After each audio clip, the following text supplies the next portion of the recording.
Welcome to this edition of Dwyer Tech and Specs. In this video, I will cover thermal anemometer or hot wire air velocity sensors. Dwyer Instruments offers many air velocity measuring products that use thermal or hot wire sensors as the sensing element. There are fixed duct mount styles for continuous monitoring, such as the Series 641 air velocity transmitters, and portable insertion styles for testing, such as the 471B and AP2 handheld instruments. Anemometers are instruments used to measure wind speed or air velocity in metrology and aerodynamics.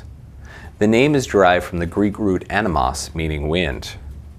There are many anemometer sensor types, with one of the most popular being thermo or hot wire anemometers for HVAC air velocity monitoring. Thermo anemometers use a sensor element that is heated up beyond the ambient temperature. Airflow moving past the sensor will have a cooling effect that is directly proportional to the flow velocity.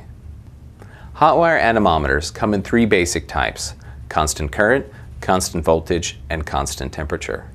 All three types have circuits that are based on trying to maintain a specific variable during the cooling effect based on Ohm's law.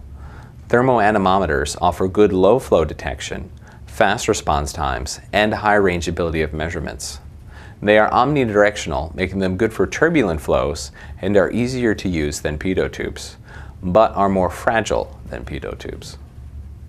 Usually a probe style sensor is made for insertion into ducts and pipes.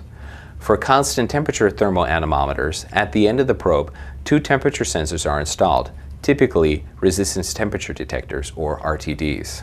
RTDs are covered in detail in Tech and Specs number 13.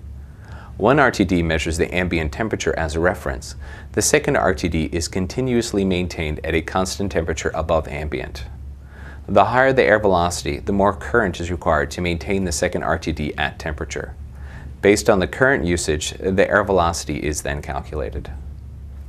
Like a pitot tube, thermo anemometers are a single point sensing device that require being in the center of the velocity profile or the use of traverse readings for accurate measurements. How to do traverse readings was covered in Tech and Spec video number 6. Don't forget to check back weekly for regular editions of Dwyer Tech and Specs. Dwyer Instruments, right choice, right price, right now.